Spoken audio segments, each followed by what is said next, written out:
बिस्मिल्लाहिर्रहमानिर्रहीम अल्हम्दुलिल्लाहि वकफ़ा व सलामुन अला इबादिहिल्लज़ीना इस्तफ़ा अम्मा बअद फ़अऊज़ु बिल्लाहि मिनश्शैतानिर्रजीम बिस्मिल्लाहिर्रहमानिर्रहीम व मिनन्नासि मन यश्तरी लहवल हदीस लियुज़िल्ल अन सबीलिल्लाहि बिग़ैरि इल्म सदक़ल्लाहुल अज़ीम। मोहतरम बुज़ुर्गों, दोस्तों, मेरे दीनी और ईमानी भाइयों, अल्लाह तबारक व तआला ने हमें बहुत ही खूबसूरत जिस्म अता फ़रमाया है। इस जिस्म को अल्लाह तबारक व तआला ने मुख्तलिफ़ आज़ा से सजाया है। अल्लाह ताला कुरान करीम में इरशाद फरमाते हैं, लक़द ख़लक़नल इंसान फ़ी अहसनि तक़वीम, कि हमने इंसान को बहुत ही खूबसूरत सांचे में ढाल कर पैदा किया है।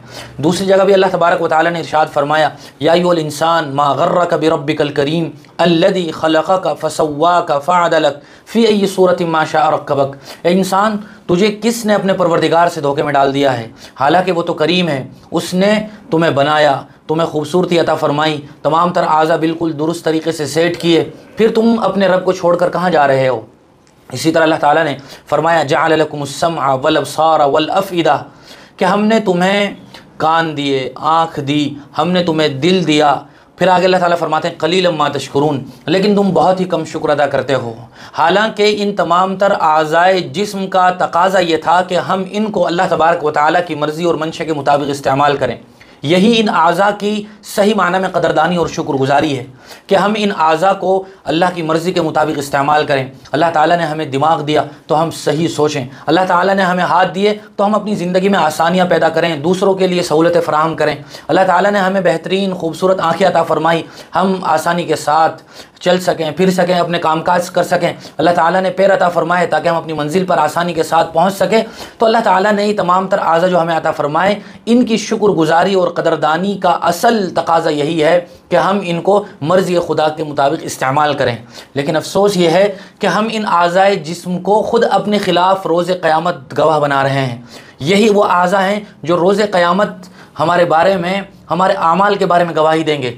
अल्लाह ताला ने फरमाया, अल-यौम नख्तिमु अला अफ़वाहिहिम व तुकल्लिमुना अयदीहिम व तशहदु अर्जुलुहुम बिमा कानू यक्सिबून, कि रोज़े क़यामत हम तुम्हारी ज़बान पर ताला लगा देंगे, तुम्हारे आज़ा बोलेंगे, हाथ बोलेंगे, पाँव बोलेंगे, इसी तरह तमाम तर आज़ा बोलेंगे।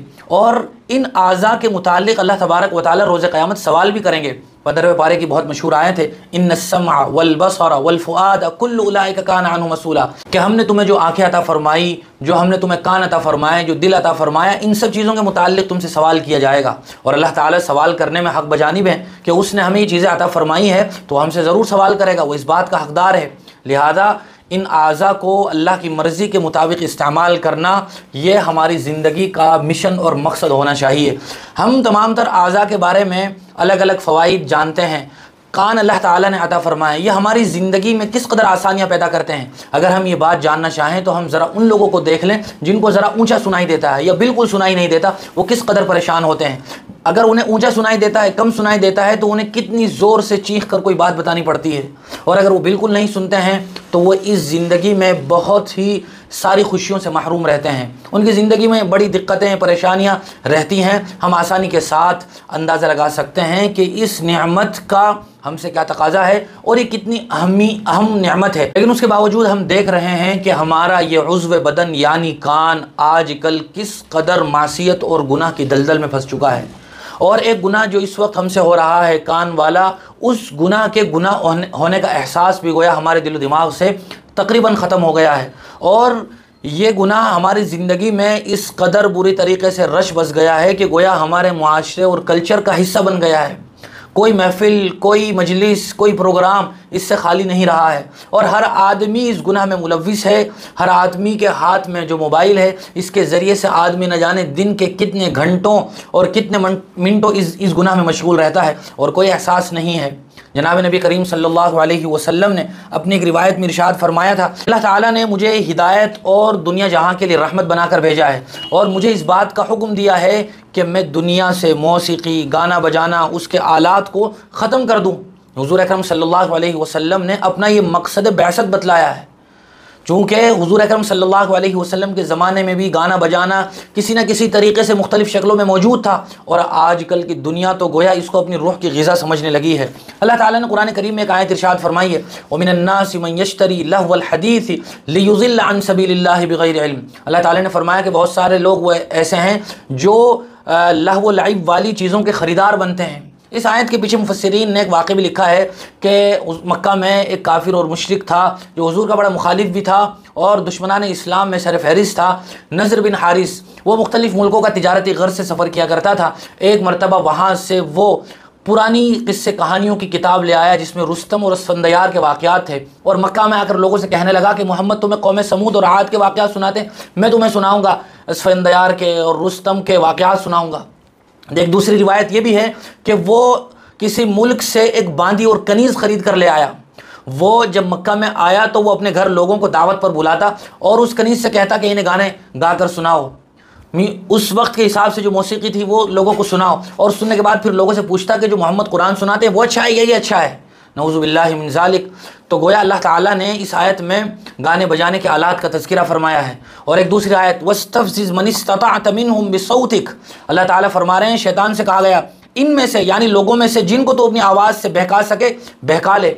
यहाँ मुफस्सिरीन ने आवाज़ से मुराद गाना बजाना लिया है। गोया जो आदमी गाने बजाने में मशगूल रहता है, मौसीकी और म्यूज़िक का दिलदादा बन जाता है, तो गोया वो शैतानी जाल में फंस जाता है, गोया वो शैतानी आला कार बन गया है और वो शैतानी कामों में मशगूल हो गया है। इसी तरह कुरान करीम की आयत है वल्लज़ीना ला यशहदून ज़ूरा व इज़ा मर्रू बिल्लग़्वी मर्रू किरामा। अल्लाह ताला ने अपने बंदों की तकरीबन 10 सिफ़ात का इन आयात में ज़िक्र फरमाया है कि इबादुर रहमान यानी नेक बंदे बेहुदा बातों में शरीक नहीं होते हैं। यहाँ मुफस्सिरीन में से बहुत सारे मुफस्सिरीन ने फरमाया कि अज़्ज़ूर से मुराद मौसीकी है, जिसको आजकल म्यूज़िक कहा जा रहा है। जनाब नबी करीम सल्लल्लाहु अलैहि वसल्लम ने अपनी एक रिवायत में इरशाद फरमाया था लयकूनन्न मिन उम्मती यस्तहिल्लून अल-हिर्र वल-हरीर वल-खम्र वल-मआज़िफ़, कि मेरी उम्मत में कुछ लोग ऐसे होंगे जो हराम चीज़ों को हलाल का नाम देकर इस्तेमाल करेंगे। हम देखें कि लोगों ने आजकल शराब के क्या क्या नाम रख दिए अपने लिए हलाल करने के लिए। कोई बियर कह रहा है, कोई अपने लिए फ़ायदेमंद चीज़ बता रहा है, कोई उसको एनर्जी का ज़रिया बता रहा है, अलग अलग नाम रख दिए। इसी तरह लोगों ने म्यूज़िकल इंस्ट्रूमेंट्स के अलग अलग नाम रख दिए और गोया इस ताक में लगे हुए हैं बहुत सारे लोग कि इसको किसी तरह हलाल कर दिया जाए। बल्कि बहुत सारे लोगों ने तो ये भी कहा कि हुजूर के ज़माने में जो गवैये थे, जो गाने वाले थे, वो बड़े ही भद्दे किस्म के होंगे। अगर आज के ज़माने की म्यूज़िक और मौसीकी वो लोग सुन लेते तो शरीयत में ये गोया नाजायज़ और हराम ना होता, नऊज़ु बिल्लाहि मिन ज़ालिक। इस तरह की बातें बहुत सी मरतबा दीन और शरीयत से नावाकिफ़ मुसलमान भी करते हुए नज़र आते हैं। हालाँकि अल्लाह ताला ने तो कुरान करीम में इरशाद फरमाया इन्नल्लज़ीना युहिब्बूना अन तशिअल फ़ाहिशतु फ़िल्लज़ीना आमनू, कि जो लोग दुनिया में फ़हाशियत फैलाना चाहते हैं, यही कि फैलाने वालों के लिए ज़रिया बनते हैं, तो ऐसे लोगों के लिए दर्दनाक अज़ाब है दुनिया में भी और आखिरत में भी। जनाब नबी करीम सल्लल्लाहु अलैहि वसल्लम ने तो क़यामत की निशानियों में से बताया है तो ख़िदल फ़ैउद वल अमानत मग़नमा वज़्ज़कात मग़रमा, एक ज़माना आएगा कि जो हुक्मरान होंगे वो राया के माल को अपना ज़ाती माल समझने लगेंगे, ज़कात को टैक्स समझा जाने लगेगा, अमानत में ख़यानत की जाएगी, शराब आम हो जाएगी। इसी तरह हुजूर ने जहाँ बहुत सारी चीज़ें बयान फरमाई वहाँ ये भी फरमाया वज़ाहरतिल क़ैनात वल मआज़िफ़, नाच गाने के आलात आम हो जाएंगे और नाच गाने वालों को बड़े बड़े दर्जे दिए जाएंगे। आज हम देखें कि किसी ज़माने में गाना गाने वालों को बड़ी हकारत आमेज़ निगाहों से देखा जाता था और लोग उनके साथ उठना बैठना भी पसंद नहीं करते थे। कोई उनको भांड कहता था और इसी तरह कोई उन्हें नशनिया कहता था, कोई गवैया कहता था, कोई मर्रासी कहता था। इस तरह के कलिमात बोले जाते थे। लेकिन आजकल गाने वालों को प्रोफेशन के उस आला दर्जे पर फाइज कर दिया गया कि लोग उनको हीरो कह रहे हैं, उनको लोग स्टार बता रहे हैं और लोग उनको अपना रोल मॉडल समझने लगे हैं, जिसका नतीजा ये हुआ कि लोगों ने इज़्ज़त और ज़िल्लत का मैयार ही इन्हीं को बना दिया और लोग उन जैसा बनने के लिए किस कदर तगदो कर रहे हैं, ऑडिशन पर ऑडिशन दे रहे हैं और उसके लिए न जाने किन किन मरहलों से वो गुजर रहे हैं। बहुत सी मरतबा लड़कियों को अपनी इज्जत तक दांव पर लगानी पड़ रही है। जनाब नबी करीम सल्लल्लाहु अलैहि वसल्लम ने अपने हदीस में इरशाद फरमाया था सौतानी मलऊनानी फिद दुनिया वल आखिरा मिज़मारुन इंद निअमतिन व रन्नतुन इंद मुसीबतिन, कि दो आवाज़ें अल्लाह तबारक व तआला के नज़दीक दुनिया और आखिरत में काबिल लानत है। एक तो आसाइश के वक्त, खुशहाली के वक्त गाने बजाने की आवाज़ और मुसीबत के वक्त नोहे की आवाज़ें।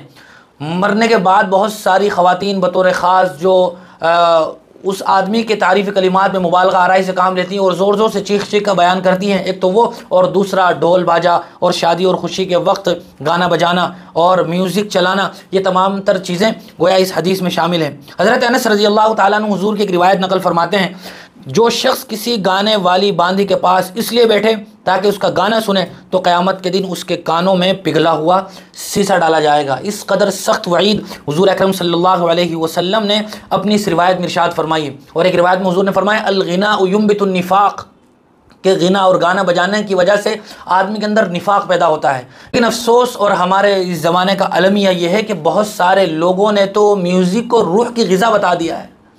वो तो ये कहते हैं कि बड़ा सुकून मिलता है सुनने के बाद। अफसोस और तुफ़ है ऐसी सोच पर। जो आदमी ऐसी बात कह रहा है उसे डरना चाहिए कि कहीं वो दर पर्दा कुरानी आयात का इनकार कर रहा है। हालांकि अल्लाह ताला तो फरमाते हैं अल्लज़ीना आमनू व तत्मइन्नु क़ुलूबुहुम बिज़िक्रिल्लाह अला बिज़िक्रिल्लाहि तत्मइन्नुल क़ुलूब, कि याद रखो दिलों का इत्मीनान तो अल्लाह ताला ने अपने ज़िक्र में रखा है। तो बहुत सारे जो लोग ज़िक्र इलाही को छोड़कर इस गाने को अपने लिए रूह की ग़िज़ा करार दे रहे हैं, वो बहुत ही बड़ी जहालत और हमाकत में मुब्तला हैं। इसी तरह आम चलन बन गया है झूठी नाम निहाद सोकोल्ड मोहब्बत और ताल्लुक़ के बाद जब कभी ख़त्म हो जाए, ब्रेकअप हो जाए, तो सैड सॉन्ग की बाकायदा एक इस्तिलाह राइज हो गई है और लोग इस तरह के गाने सुनते हैं जिनको गमगीन के वक्त गोया वो सुनने के लिए आसानी का और अपने लिए राहत का ज़रिया समझते हैं। ये भी बड़ी अफसोसनाक सूरत हाल है।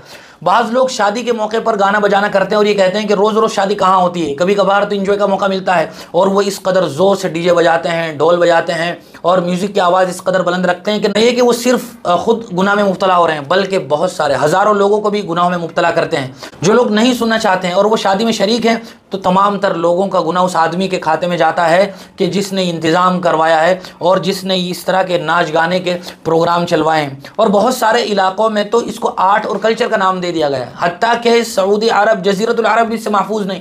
वो भी शादी के मौके पर नाच गाने करने में मशगूल हैं और उसको उन्होंने अपना आर्ट और कल्चर बताया हुआ है कि हमारी तहजीब है। हालांकि याद रखना चाहिए कि जब गाना बजता है या बजाया जाता है तो सिर्फ एक गुनाह नहीं होता, बहुत सारे गुनाह आदमी बैक वक्त कर रहा होता है। एक तो मौसीकी का सुनना, म्यूज़िक का सुनना हराम, फिर इसी तरह गैर महरम को देखना हराम, शहवत की नज़र से देखना हराम, फिर माल को हराम कामों पर खर्च करना हराम। इसी तरह मर्द व ख़वातीन बेपर्दगी के माहौल में जो बैठते हैं और फिर ये गाना बजाना होता है तो एक मुस्तकिल हराम काम है। इतने सारे संगीन जराइम का इर्तिकाब आदमी कर रहा होता है। और आजकल चूँकि हर हाथ में मोबाइल है, आदमी रील्स देख रहा है, वीडियोस देख रहा है, तो गाने सुनने में भी मशगूल है। इसी तरह ऑफिस में बैठा हुआ है, वहाँ भी गाना चलाया हुआ है, मजलिस लगी हुई है, कहीं घूमने गए हैं वहाँ भी गाना बजाया हुआ है, ड्राइविंग कर रहे हैं वहाँ भी गाना सुन रहे हैं। काम हैरत है कि हमारे दिन का अक्सर हिस्सा इस चीज़ में गुज़र रहा है जो कि शरीयत की नज़र में नहायत संगीन जुर्म है और अल्लाह तबारक व तआला की नज़र में ये चीज़ नहायत मबगूज़ और नापसंदीदा है। और बहुत बड़ा गुनाह यह है कि इस गुनाह होने का एहसास हमारे ज़हन व दिमाग से दिन ब दिन ख़त्म होता चला जा रहा है। अल्लाह ताला हम सब की हिफाजत फरमाए और गाने बजाने से, सुनने सुनाने से अल्लाह ताला हमारी हिफाजत फरमाए। व आखिर दावाना अनिल हम्दुलिल्लाहि रब्बिल आलमीन।